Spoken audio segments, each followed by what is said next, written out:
오늘 전도서 7장 15절부터 18절까지 본문을 가지고 성경적 중용이라는 제목으로 하나님의 말씀을 증거하고자 합니다. 제가 학생 때 친한 친구가 있었습니다. 그래서 삼총사라고 해서 잘 어울려 다니고 함께 잘 놀았습니다. 근데 친한 친구들도 한번 싸우면 참 회복되기가 어렵습니다. 그래서 3명 중에 2명이 싸우니까 제가 가운데서 중재를 하려고 했습니다. 가만히 보니까 A라는 친구도 좀 잘못을 했고 B라는 친구도 좀 잘못을 한 것 같습니다. 그래서 두 친구를 화해하게 하려고 A한테 가서는 야, 네가 이런 면이 잘못되지 않았느냐 하고 B라는 친구한테 가서는 네가 이런 면이 잘못되지 않았느냐고 말을 했습니다. 결과가 어땠을까요? 둘이 화해한 게 아니라 양쪽에서 제가 욕을 먹었습니다. 너는 왜 내 편이 아니고 걔 편만 드느냐라고 하면서 양쪽에서 비판을 받은 겁니다. 양비론자라는 말이 있습니다. 어떤 주제를 놓고 토론할 때 두 가지 의견이 이렇게 맞닥뜨렸을 때 그 두 가지 의견을 다 비판하는 거. 그러면 자기는 가운데 있으니까 비판을 안 받을 것 같지만 그 양비론자가 어떤 때는 비판을 가장 많이 받기도 합니다. 그래서 군대에서 가장 그 마음에 새기고 군대 생활을 해야 될 그런 단어가 있었는데 그 뭐냐면 한국 군대에 해당되는 이야기지만 적당히입니다. 적당히. 잔디 풀을 깎으라는데 얼마큼 깎을래요? 적당히 깎어 이러는 겁니다. 그래서 어느 정도 깎아놓으면 너무 길다 그러면 그리고 또 더 많이 깎으면 짧다 그러고 그럼 어떻게 깎아야 되냐? 적당히 깎으라 이렇게 말하는 겁니다. 그래서 적당히가 얼만큼인지 참 파악하기가 힘든데 1년 2년 지나면서 눈치가 늘다 보니까 이 정도 하면 되겠구나 하니까 이제 적당히 군대 생활하다가 적당히 제대를 하게 되었습니다. 우리의 인생도 그렇게 생각하기가 쉽습니다. 모난 돌이 정 맞는다 이런 말이 있죠. 튀어나오면 망치로 때려서 깨기 때문에 튀지 않는 그런 삶을 살아야 한다 이렇게 생각을 하고 많은 사람들이 살아갑니다. 오늘 전도서 7장 말씀도 어떻게 보면 그런 의미인가 라고 생각하기가 쉽습니다. 사실 적당이라는 게 나쁜 게 아니죠. 튀지 않고 또 합니다. 그래서 유교에서는 중용을 강조합니다. 어떤 일에 대해서 과도하거나 부족하게 행하는 양극단에 치우치지 않고 중도를 가운데 길을 취하는 것이 중도다 하면서 그것을 강조하는 겁니다. 근데 오늘 성경 말씀도 과연 그런 것일까요? 우리 본문을 한번 보도록 하겠습니다. 7장 15절입니다. 내 허무한 날을 사는 동안 내가 그 모든 일을 살펴보았더니 자기의 의로움에도 불구하고 멸망하는 의인이 있고 자기 악행에도 불구하고 장수하는 악인이 있으니 지나치게 의인이 되지도 말며 지나치게 지혜자도 되지 말라. 어찌하여 스스로 패망하게 하겠느냐. 지나치게 악인이 되지도 말며 지나치게 우매한 자도 되지 말라. 어찌하여 기한전에 죽으려고 하느냐. 16절과 17절에 반복해서 첫 단어가 무엇입니까? 지나치게라는 겁니다. 지나치지 말아라. 과유, 지나쳐버리면 불급, 다 차지 못한 것보다 못하다. 이 말을 강조하는 것 같습니다. 그러니까 지나치게 의인이 되지도 말고 지나치게 악인도 되지 말아라. 그러니까 적당하게 살아라. 교회 봉사 너무 종교에 빠져가지고 그렇게 하지도 말고 그렇게 인생을 네 마음대로 그냥 윤리도 도덕도 없이 살지도 말고 그냥 일주일에 한 번 정도 와서 예배 드리고 이따가 어려운 일 있으면 기도하고 그러면서 적당히 신앙생활해라 이런 의미처럼 받아들이시는 것 같습니다. 그 근거가 뭐냐면 15절 말씀입니다. 내 허무한 날을 사는 동안 내가 그 모든 일을 살펴봤더니 솔로몬이 인생을 살아봤더니 자기의 의로움에도 불구하고 멸망하는 의인이 있더라. 지나치게 의롭게 살아봐도 고난 겪고 아픔을 겪고 시련당하다 멸망해버리는 사람들이 있더라라는 겁니다. 또 자기의 악행에도 불구하고 장수하는 악인이 있더라라는 겁니다. 예수 믿는다고 하면서도 세상 방법 따르고 하나님 말씀이 분명히 하지 말라 했는데도 그렇게 해버리고 하라고 하는데도 하지 않고 살아가도 특별히 어려움 겪지 않고 장수하는 사람들도 있더라. 그러니까 지나치게 의인 되지 마. 지나치게 그 신앙생활하고 뭐 예배를 일주일에 몇 번씩 나와서 드리려고 하지 말고 지나치게 그렇게 하지 말고 적당하게 신앙생활해라. 그렇다고 해서 또 반대로 너무 그 세상에 가서 나쁜 짓 하고 술 먹고 또 뭐 싸우고 범죄하고 이런 짓도 하지 말고 적당하게 살아라. 중용을 취해라. 이런 말씀처럼 들려집니다. 근데 여러분, 전도서에는 이 본문만 아니라 그렇게 오해될 내용이 많습니다. 인생은 헛되니 다 바람을 잡는 것 같다. 그러면 어떤 마음이 듭니까? 다 허무한 거예요. 인생이 무슨 의미가 있는가? 다 지나고 나면 바람처럼 사라져버리고 죽으면 끝이지라는 그런 생각이 듭니다. 그런데 이 전도서를 해석하는데 두 가지 키워드가 있습니다. 중요한 단어가 있습니다. 하나는 뭐냐면 헛되다라는 이 표현이 나오는 것과 또 하나는 여호와라는 표현이 나오는 겁니다. 헛되다라는 표현이 나올 때는 그 본문을 어떻게 이해해야 되냐면 그것은 세상 사람들이 이렇게 생각하고 살아간다. 세상 사람들이 인생의 경험과 철학과 세상적인 종교를 통해서 얻은 결론이 이거다 라는 겁니다. 그것을 인용구를 사용하지 않고 그대로 기록해 놓은 겁니다. 그것을 그대로 받아들이라는 의미가 아닙니다. 또 하나의 표현이 무엇이라고 했습니까? 여호와라는 표현이나 하나님이라는 표현, 특별히 하나님을 경외한다라는 표현이 나오게 되면 그대로 살아야 한다, 이런 의미인 겁니다. 다시 15절을 보면 내 허무한 날을 사는 동안에, 허무하다는 표현이나 헛되다라는 표현은 똑같습니다. 근데 이거는 성경이 이대로 살아라라고 이렇게 여겨라라고 한 게 아니라 누가 그렇게 산다는 겁니까? 세상 사람들이, 믿음이 없는 사람들이 이렇게 생각하고 살아간다라는 겁니다. 믿음이 없는 사람들이 보니까 겉모습만 보는 겁니다. 믿음 없이 보니까 어떻습니까? 자기의 의로움에도 불구하고 멸망하는 의인이 있더라. 자기 악함에도 불구하고 장수하는 악인이 있더라 라고 이렇게 보는 겁니다. 그러므로 이 15절 끝부분을 장수하는 악인이 있으니 지나치게 의인이 되지 말고 지나치게 악인이 되지 말라, 이렇게 해석을 하면 안 되고 15절 끝부분을 어떻게 하냐면 장수하는 악인이 있으나 라고 해석해야 되는 겁니다. 이 세상에 그렇게 돌아가는 것처럼 보이지만 그러나 너희는 어떻게 살아야 되는가? 16절부터 하나님이 원하시는 내용이 나오는 겁니다. 지나치게 의인이 되지 말고 지나치게 악인이 되지 말라. 근데 15절과 16절을 그런 관계로 본다고 할지라도 16절 17절의 말씀을 왜 지나치게 의인이 되지 말라고 하는지 이해가 잘 안 됩니다. 또 지나치게 악인이 되지 말라면 적당히 악을 행하는 건 괜찮다는 의미입니까? 그런 의미로 받아들일 수도 있는 거죠. 그래서 먼저 16절에 지나치게 의인이 되지 말라는 이 16절은 15절과 연결해서 해석을 해야 되는데 15절 다시 한번 보면 내 허무한 날을 사는 동안에 내가 그 모든 일을 살펴보았더니 무엇의 의로움에도 불구하고 라고 말합니까? 자기의 의로움에도 불구하고 라고 말하는 겁니다. 그래서 16절에 지나치게 의인이 되지 말라는 말의 의미는 성경적 의미에 의인이 되지 말라는 의미가 아니라 자기의 의로움, 자기의 의를 지나치게 추구하고 살아가는 그런 삶이 잘못됐다라는 겁니다. 자기의 의라는 것은 무엇입니까? 자기의 노력과 자기의 지혜와 자기의 성품을 가지고 그렇게 살아가려고 하는 겁니다. 그런데 인간이 그렇게 살 수 있습니까? 살 수 없습니다. 그러니까 결국 어떻게 됩니까? 외식하게 됩니다. 종교적으로 겉으로 드러나는 모습을 거룩하게 보임으로써 내가 마치 그렇게 살고 있는 것처럼 착각하게 됩니다. 또는 도덕주의자가 됩니다. 몇 가지 성경의 내용들을 율법적으로 지킴으로써 나는 이런 정도를 지키니까 나는 괜찮은 사람이다라고 하면서 자기 의를 드러냅니다. 그렇게 자기 의가 중심이 되면 다른 사람을 비판하거나 정죄하는 삶을 살게 되는 겁니다. 17절에 지나치게 악인이 된다는 것은 어떤 의미입니까? 15절과의 관계에서 보면 세상에 악을 행함에도 불구하고 장수하는 악인이 있더라. 그러니까 이제 막 가자라고 하면서 악으로 치닫는 그런 삶도 잘못됐다라는 겁니다. 하나님이 그런 삶을 내버려 두시지 않는다는 겁니다. 여러분, 내가 자꾸 신앙의 양심에 걸리는 일이 있음에도 불구하고 그 일을 계속하고 있는 것이 있습니까? 그런 마음이 든 것이 하나님이 주시는 사인입니다. 멈춰야 합니다.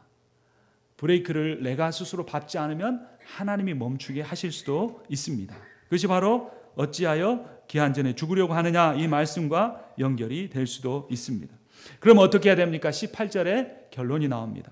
너희는 이것도 잡으며 저것에서도 내 손을 놓지 아니하는 것이 좋으니, 이것은 중용을 취하라는 겁니다. 오늘 설교의 제목처럼 성경적 중용을 취하는 것인데, 그렇다면 성경적 중용을 취하는 것은 무엇인가? 그 다음 내용을 함께 읽겠습니다. 하나님을 경외하는 자는 이 모든 일에서 벗어날 것임이니라. 아멘. 누구를 경외하라는 겁니까? 하나님을 경외하라라는 겁니다. 지나치게 의인되는 것, 즉 자기 의를 가지고 율법적인 의, 도덕주의적인 삶, 윤리적인 삶, 외식하는 그런 종교 행위로 치닫는 그런 삶, 이것도 버리고 악인도 다 잘되고 별일 없더라, 하나님 말씀 안 지키고 살아도 별일 없더라, 그러면서 막 가는 삶, 이 양쪽의 극단을 버리고 우리가 성경적 중용을 취하며 살아야 되는데, 성경적 중용을 취하는 기준이 뭐냐면 하나님을 경외하는 거라는 겁니다. 하나님을 경외하는 사람이 양극단으로부터 벗어나서 하나님이 기뻐하시는 삶을 살 수 있습니다. 여러분, 하나님을 경외한다는 것이 그러면 어떤 의미일까요?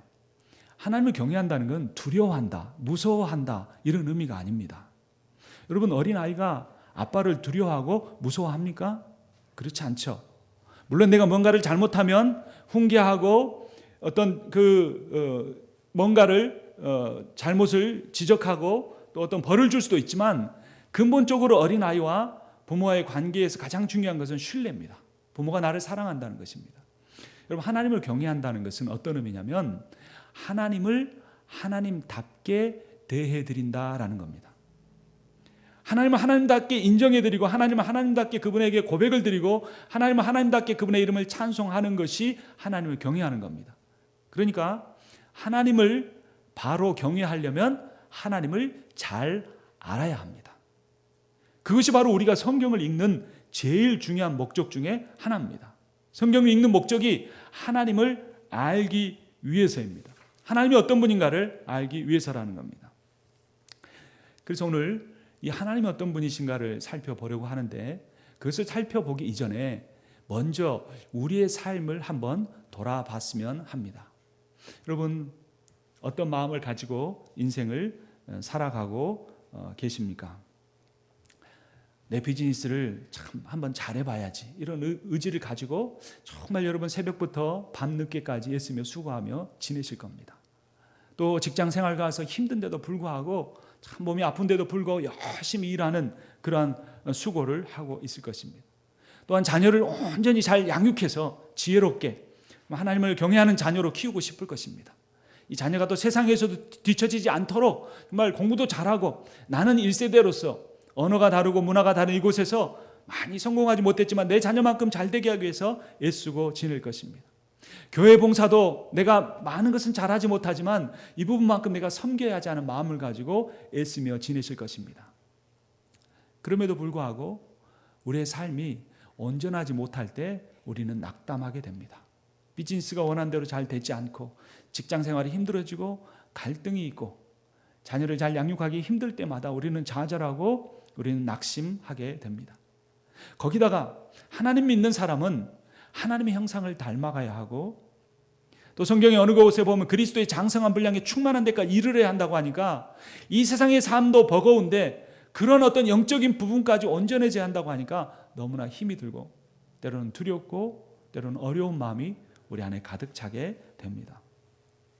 이런 이상적인 삶이 우리 현실이 되기는 너무나 힘듭니다. 왜냐하면 현실 속에 나는 완벽하지 못하기 때문입니다. 오늘 결심하고 내일 무너집니다. 어제 계획했던 일이 오늘 그냥 수포로 돌아가 버릴 때마다 우리는 좌절하게 됩니다. 그래서 어떻게 하냐면 현실 속에 나는 부정해버리고 이상 속에 있는 나만을 더 가치 있게 여기고 살아가려고 합니다. 그래서 온전치 못한 나를 받아들이지 못합니다. 나는 이런 사람이 아니야, 나는 이런 존재를, 나는 내 자신을 받아들일 수 없어라고 생각합니다. 더 심해지면 자기 자신을 향해 분노하고 정죄합니다. 자신을 부정하게 됩니다. 그게 더 확대되어 가면 내 주변에 있는 다른 사람의 연약한 모습도 받아들이지 못하게 됩니다. 자꾸 부족한 면이 보이게 되고, 조그만 말에도 상처를 받게 되고 미워지게 되는 것입니다. 그 모든 것이 내가 내 자신, 현실의 삶을 살아가고 있는 내 실제 모습을 받아들이지 못하고 사랑하지 못하기 때문입니다. 그런데 이 고민은, 이런 갈등은 오늘날을 살아가는 우리에게만 있는 것이 아닙니다. 성경의 인물들 가운데 있는데 신약 성경의 가장 위대한 바울도 그런 고민을 했습니다. 로마서 7장 14절부터 24절을 보면 사도 바울의 이런 고민이 적나라하게 드러나 있습니다. 7장 14절부터 24절까지 한번 보겠습니다. 우리가 율법은 신령한 줄 알거니와 나는 육신에 속하여 죄 아래 팔렸도다. 나의 행하는 것을 내가 알지 못하노니 곧 원하는 이것은 행하지 아니하고 도리어 미워하는 그것을 함이라. 만일 내가 원치 아니하는 그것을 하면 내가 이로 율법의 선한 것을 시인하노니 이제는 이것을 행하는 자가 내가 아니요 내 속에 거하는 죄니라. 내 속 곧 내 육신에 선한 것이 거하지 아니하는 줄을 아노니 원함은 내게 있으나 선을 행하는 것은 없노라. 내가 원하는 바 선은 하지 아니하고 도리어 원치 아니하는 바 악은 행하는도다. 만일 내가 원치 아니하는 그것을 하면 이를 행하는 자가 내가 아니요 내 속에 거하는 죄니라. 그러므로 내가 한 법을 깨달았노니 곧 선을 행하기 원하는 나에게 악이 함께 있는 것이로다. 내 속사람으로는 하나님의 법을 즐거워하되 내 지체 속에서 한 다른 법이 내 마음의 법과 싸워 내 지체 속에 있는 죄의 법 아래로 나를 사로잡아 오는 것을 보는도다. 24절 함께 읽겠습니다. 오호라 나는 공고한 사람이로다. 이 사망의 몸에서 누가 나를 건져내랴. 사도 바울이 자기 자신의 자아를 가리켜서 자기 존재를 가리켜서 사망의 몸이라고 말했습니다. 왜 내가 원하는 선을 행하지 아니하고 내가 원하는 악을 행할 수밖에 없는가? 그것은 내가 아니라 내 속에 있는 죄다. 내 자신이 곧 죄다. 나 곧 죄, 죄 곧 나라는, 내가 어떤 죄를 행했기 때문에 죄인이 아니라 내가 죄인이기 때문에 죄를 지을 수밖에 없는 나는 부정한 자다. 사망의 몸에 거하는 자다라고 하는 그러한 안타까운 마음을 가졌던 겁니다. 특별히 23절을 보면 죄의 법이라는 표현이 있습니다. 죄의 법으로 나를 이끌어낸다고 그랬는데 이 죄의 법 뭐냐면 율법입니다. 하나님의 말씀대로 살려고 하지만 성령을 의지하거나 예수 그리스도의 능력과 권세와 사랑을 의지하지 않고 자기의 힘으로 노력하려고 하는 율법적인 삶, 그것이 죄의 법 아래로 나를 사로잡았다고 말하고 있습니다. 그것이 바로 오늘 전도서 7장 15절에 자기의 의로움을 추구하는 사람, 지나치게 자기의 의를 추구하며 살아가며 율법주의적인 삶을 살아가는 사람을 의미하는 겁니다. 그런 사람은 마음이 괴롭습니다. 이상적 자아와 현실 속에 자신의 삶을 살아가는 모습 속에 너무나 갈등하고 고통하며 살아가게 되는 것입니다. 22절에 보면 하나님의 법을 즐거워한다라고 말합니다. 이 하나님의 법은 성령의 법입니다. 우리를 죄와 사망의 법에서 해방하게 하는 성령의 법에 사로잡혀야 하는데 우리가 그렇지 못하다는 것입니다. 여러분, 이런 인간은 어떤 존재일까요? 우리는 어떤 존재가 되어야 할까요? 여러분, 성경은 결코 우리에게 완벽하게 되라라고 말하지 않습니다. 제가 혹시 성경을 잘못 읽었을까요? 그럼 성경에서 우리에게 완벽하게 되라라고 말하는 것 같습니까? 그렇지 않습니다. 우리는 완벽하게 될 수 없는 존재라고 성경의 곳곳에서 이야기하고 있습니다. 아브라함이 자신의 아내를 누이라고 속인 것, 야곱이 형의 받아야 할 장자의 축복권을 빼앗아 버린 것, 이스라엘 백성이 광야에서 하나님을 불평하고 원망했던 것, 자신을 위하여 희생하는 모세를 향하여 돌로 치려고 했던 것, 사사기에 많은 이스라엘 백성들이 자기 스스로 왕되어 살려고 했던 모든 이야기들을 통해서 우리는 완벽하게 될 수 없는 존재라고 하나님은 강조하고 계십니다. 그럼 인간은 어떤 존재일까요? 인간은 용서와 포용이 필요한 존재입니다. 무조건적으로 받아들여져야 할 존재입니다. 왜냐하면 하나님께서 나를 사랑하시기 때문에 우리도 우리 자신을 그렇게 받아들이고 사랑해야 합니다. 요한복음 13장 34절을 보면 새 계명을 너희에게 주노니 서로 사랑하라. 내가 너희를 사랑한 것 같이 너희도 서로 사랑하라 라고 말씀합니다. 왜 내가 나를 사랑해야 합니까? 하나님께서 나를 사랑하시기 때문입니다. 여러분, 하나님이 나를 사랑하시는 것을 믿습니까? 내가 죄인임에도 불구하고 나를 사랑하시는 것을 믿습니까? 내가 수없이 잘못하고 연약한 모습 가운데 있음에도 불구하고 나를 사랑하심을 믿습니까? 내가 비록 고난 가운데 있고 아픔 가운데 있고 시련 가운데 있지만 그럼에도 불구하고 하나님이 나를 사랑하신다는 것을 믿습니까? 하나님은 나를 사랑하십니다. 하나님이 나를 사랑하시기 때문에 나도 나를 사랑해야 합니다. 여러분, 모든 사랑이, 하나님은 서로 사랑하라고 했지만 그 서로 사랑의 출발이 바로 나 자신의 이상적인 자아가 아닌 현실 속에 실수하고 넘어지고 부족한 그 자아를 사랑하면서부터 출발하는 것입니다. 마태복음 22장 39절은 이렇게 말합니다. 둘째도 그와 같으니 내 이웃을 내 자신같이 사랑하라 하셨으니. 우리 이웃을 어떻게 사랑하라고 말합니까? 내 자신같이. 구약성경에서는 내 몸같이 사랑하라고 말합니다. 누가 다른 사람을 사랑할 수 있습니까? 자기 자신을 사랑하는 사람이 하나님을 사랑할 수 있습니다. 자기 의를 버리십시오. 내가 무엇인가를 이루어야 한다는 생각도 내려놓으십시오. 여전히 실패하고 여전히 때로는 무능하고 다른 사람에게 상처 주고 아픔을 주는 나이지만 그럼에도 불구하고 하나님이 나를 사랑하신다는 사실을 먼저 믿어야 합니다. 그렇다면 하나님은 나를 어떻게 대하시는지 더 구체적으로 한번 살펴보겠습니다. 시편 103편 8절에서 18절까지를 한번 보도록 하겠습니다. 이 시편 말씀에는 하나님의 성품을 노래해 주고 있습니다. 하나님이 어떤 분이신지, 하나님 우리가 연약함에도 불구하고 우리를 어떻게 대하시는지가 적나라하게 드러나 있습니다. 시편 103편 8절부터 18절입니다. 여호와는 긍휼이 많으시고 은혜로우시며 노하기를 더디하시고 인자하심이 풍부하시도다. 자주 경책하지 아니하시며 노를 영원히 품지 아니하시리로다. 우리의 죄를 따라 우리를 처벌하지는 아니하시며 우리의 죄악을 따라 우리에게 그대로 갚지는 아니하셨으니 이는 하늘이 땅에서 높음같이 그를 경외하는 자에게 그의 인자하심이 크심이로다. 동이 서에서 먼 것 같이 우리의 죄가를 우리에게서 멀리 옮기셨으며 아버지가 자식을 긍휼히 여김같이 여호와께서 자기를 경외하는 자를 긍휼히 여기시나니 이는 그가 우리의 체질을 아시며 우리가 단지 먼지뿐임을 기억하심이로다. 인생은 그날이 풀과 같으며 그 영화가 들의 꽃과 같도다. 그것은 바람이 지나가면 없어지나니 그 있던 자리도 다시 알지 못하거니와 여호와의 인자하심은 자기를 경외하는 자에게 영원부터 영원까지 이르며 그의 의는 자손의 자손에게 이르리니 곧 그의 언약을 지키고 그의 법도를 기억하며 행하는 자에게로다. 아멘. 여러분, 하나님은 동에서 서가 먼 것처럼 우리의 죄가를 모두 다 옮기셨다고 선포하고 있습니다. 하나님은 경외하는 자를 사랑하시고 긍휼히 여기시고 인자를 베풀어 준다고 말씀합니다.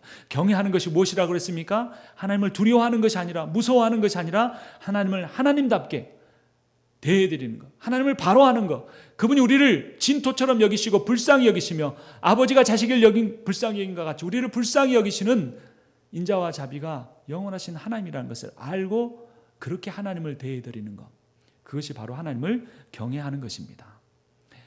구약의 하나님뿐만 아니라 신약의 예수 그리스도께서도 그런 죄의 용서를 선포하십니다. 요한복음 8장 10절을 보면 예수께서 일어나사 여자 외에 아무도 없는 것을 보시고 이르시되 여자여 너를 고발하던 그들이 어디 있느냐? 너를 정죄한 자가 없느냐? 대답하되 주여 없나이다. 예수께서 이르시되 나도 너를 정죄하지 아니하노니 가서 다시는 죄를 범하지 말라 하시니라. 아멘. 여러분, 하나님은 우리의 죄를 정죄하지 않으십니다. 이것이 우리에게 믿음으로 받아들여지면 우리가 더 이상 다른 사람을 정죄하지 않게 됩니다. 그런데 신앙생활을 하면서도 율법주의적인 자기의가 있고 자기의를 쌓아가려고 하게 되면 그 의를 쌓기보다 반대 방향으로 가는 자기 자신을 보면서 자기 자신을 받아들이지 못하게 되고 정죄하게 되면 다른 사람까지 정죄하게 된다는 겁니다. 그러나 하나님은 예수 그리스도는 우리를 결코 정죄하지 않으십니다. 그러면 그 죄를 어떻게 해야 됩니까? 나는 죄를 분명히 지었고 연약하고 부족하고 하나님은 우리의 죄를 정죄하지 않고 예수 그리스도 정죄하지 않으신다면 어떻게 되는 것입니까? 고린도전서 15장 1절에 4절은 이렇게 말해줍니다. 형제들아, 내가 너희에게 전한 복음을 너희가 알게 하노니 이는 너희가 받은 것이요 또 그 가운데 선 것이라. 너희가 만일 내가 전한 그 말을 굳게 지키고 헛되이 믿지 아니하였으면 그로 말미암아 구원을 받으리라. 내가 받은 것을 먼저 너희에게 전하였노니 이는 성경대로 그리스도께서 너희 죄를 위하여 죽으시고, 우리 죄를 정죄하지 않으실 뿐만 아니라 우리 죄를 위하여 어떻게 하셨습니까? 죽으셨습니다. 죄값이 그냥 없어진 것이 아니라 예수 그리스도께서 우리 죄를 위하여 죽으셨기 때문에 정죄하지 않으신 겁니다. 그 정죄를 예수께서 받으신 겁니다. 가늠한 여인을 위해서만 아니라 오늘 예배를 드리러 나와 있는 지난 한 주간도 실수하고 부족한 채로 살아온 나를 위하여, 나의 그 죄를 위하여 예수께서 죽으셨습니다. 왜 내 죄를 위하여 죽으셨습니까? 갈라디아서 2장 20절은 이렇게 선포합니다. 내가 그리스도와 함께 십자가에 못 박혔나니 그런즉 이제는 내가 사는 것이 아니요 오직 내 안에 그리스도께서 사시는 것이라. 이제 내가 육체 가운데 사는 것은 나를 사랑하사 나를 위하여 자기 자신을 버리신 하나님의 아들을 믿는 믿음 안에서 사는 것이라. 아멘. 왜 내 죄를 정죄하지 않으셨습니까? 왜 내 죄를 위하여 대신 죽으셨습니까? 나를 사랑하시기 때문입니다. 이 조건 없는 사랑, 이 영원한 사랑, 이 변함없는 사랑이 복음입니다. 이것이 진리입니다. 그러면 우리는 그러한 복음의 자유 가운데 살아야 하는데 그럼에도 불구하고 여전히 죄악되고 연약한 자신을 어떻게 대해야 합니까? 요한일서 1장 9절은 이렇게 말합니다. 만일 우리가 우리 죄를 자백하면 저는 미쁘시고 의로우사 우리 죄를 사하시며 모든 불의에서 우리를 깨끗하게 하실 것이요 라고 말합니다. 여러분, 자백해야 합니다. 교회 오래 다니면 더 자백할 죄가 많겠죠. 평신도보다 재직 정도 되면 더 고백해야 할 죄들이 많겠죠. 재직이나 다른 임직자보다 목사가 되면 더 자백해야 할 죄가 많겠죠. 그런데 오늘날은 서로가 의인이라고 말합니다. 서로가 더 자기의 인간적인 지혜와 자기의 능력을 드러내고 그것을 찬양하는 시대입니다. 인간을 높이고 교회를 높이는 그러한 시대가 되어가고 있습니다. 그렇기 때문에 그런 율법주의적인 인간을 높이는 그러한 공동체 속에서 주님의 복음이 온전하게 드러내지 못하는 것입니다.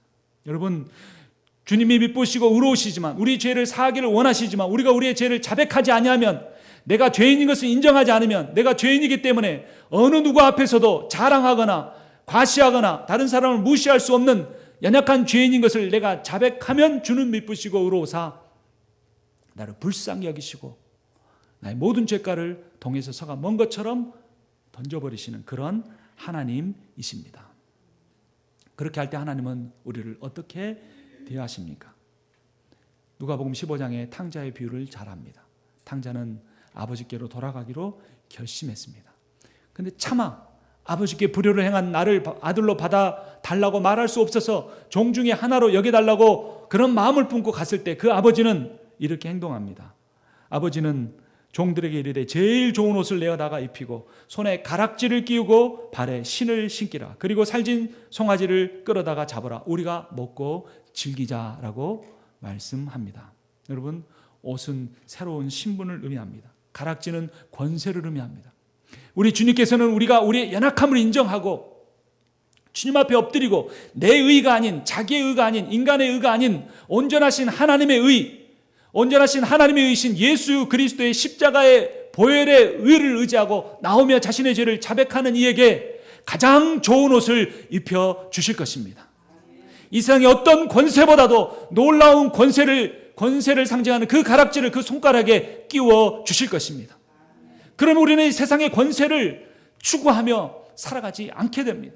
세상에서 어떤 옷을 입는가에 연연하며 살지 않게 됩니다. 하얀 의사의 가운을 입어야 내가 가치 있는 인생이 되거나 검은색의 복을 내 자식에게 입혀야 인생이 달라지는 것이 아니라 하나님이 입혀주시는 가장 좋은 옷을 입고 하나님이 주시는 그 가락지를 끼우며 예수 그리스도만 자랑하며 사는 사람이 되기를 주님은 원하시는 것입니다. 하나님은 우리를 있는 모습 그대로 받아주십니다. 탕자가 이발 쏘가서 이발하고 면도하고 그래도 싼 옷이라도 몇천 원짜리라도 몇 불짜리라도 갈아입고 갔습니까? 그대로 갔습니다. 그대로 갔는데 아버지가 그대로 가서 껴안고 입을 맞추고 잔치를 벌린 겁니다. 그런데 하나님이 그렇게 우리를 있는 모습 그대로 받아주시지만 그대로 내버려 두지는 않으십니다. 하나님 우리를 위하여 놀라운 계획을 가지고 계십니다. 에베소서 5장 25절부터 27절을 보면 이렇게 말합니다. 남편들아 아내 사랑하기를 그리스도께서 교회를 사랑하시고 위하여 자신을 주신 같이 하라. 교회를 어떻게 사랑하십니까? 어떤 계획을 교회에 가지고 계십니까? 이는 물로 씻어 말씀으로 깨끗하게 하사 거룩하게 하시고 자기 앞에 영광스러운 교회로 세우사 티나 주름 잡힌 것이나 이런 것들이 없이 거룩하고 흠이 없게 하려 하심이니라. 아멘. 여러분 지금은 흠투성입니다. 상처투성입니다. 아픔투성입니다. 인생에 겪은 시련과 배신과 모욕과 낙담과 그런 여러 가지 것들 속에서 우리가 상처투성이로 살아가고 그 상처투성이의 모습으로 주님 앞에 우리의 죄를 자백하고 엎드리지만 우리는 연약하지만 주님은 능력이 무한하십니다. 그분의 권세는 영원하십니다. 그러므로 하나님께서 우리에게 약속하셨습니다. 우리를 흠이나 티나 이런 것이 없는 거룩한 존재로 만들어 주실 거라는 겁니다. 여기에 우리의 소망이 있습니다. 이렇게 연약한 채로 살다가 인생을 끝내지 않을 것입니다. 하나님 앞에 엎드리고 죄를 자백하고 주여 나를 불쌍히 여겨 주십시오라고 하나님께 자신을 내어 맡기는 사람을 하나님은 변화시켜 가실 것입니다. 물론 이 땅에서는 완전해지지는 못할 것이지만 그래도 자신의 연약함을 인정하는 사람은 다른 사람을 수용하고 받아들이게 되고 더 이상 다른 사람들의 부족한 면이 아니라 나를 향하여 하나님께서 그런 놀라운 계획을 가지신 것처럼 저 사람을 향해서도 하나님께서 놀라운 계획을 가지실 것이다. 예수 그리스도의 거룩한 생명값으로 주고 산 저 사람을 주님이 나를 사랑하시듯 나도 저 사람을 사랑해야겠다는 그런 마음을 가지고 살아갈 수 있게 되는 것입니다. 이것이 하나님을 바로 아는 것이고 이것이 하나님을 경외하는 것입니다. 이 하나님을 바로 아는 마음과 신앙의 지식을 가지고 하나님을 경외하는 사람은 더 이상 자기 의를 추구하지 않습니다. 그래서 지나치게 의인 되려고 하지 않습니다. 자기 의를 드러내려고 하지 않습니다. 인정받으려고 하지 않습니다. 반대로 그렇게 살아봐야 별 볼 일 없더라. 내 마음대로 살겠다. 지나치게 악을 행하는 그런 어리석은 삶도 살지 않게 되는 겁니다. 세상에서의 중용은 적당히 사는 겁니다. 신앙생활도 적당히 하고 섬기는 것도 적당히 하고 하지만 오늘 설교의 제목처럼 성경적 중용의 삶은 여호와 하나님을 바로 알고 그분을 경외하기 때문에 그분이 나를 얼마나 사랑하시고 있는 모습 그대로 받아주실 뿐만 아니라 나를 위해 놀라운 계획을 가지고 계신가를 알기 때문에 인생의 가장 큰 목적을 여호와 하나님을 경외하고 그분을 선포하고 그분이 원하시는 대로 자신의 삶을 살아가려고 노력하게 되는 것입니다. 그러나 이전처럼 내 힘으로 내 지혜로 하려 하지 않고 나를 사랑하사 나를 위하여 십자가에 자기 몸을 버리신 예수 그리스도가 내 안에 살게 하심으로 그분의 능력과 지혜로 하나님을 경외하는 삶을 살게 되실 것입니다. 그런 삶을 사는 축복을 누리는 여러분과 제가 되기를 주님의 이름으로 축원합니다. 살아계신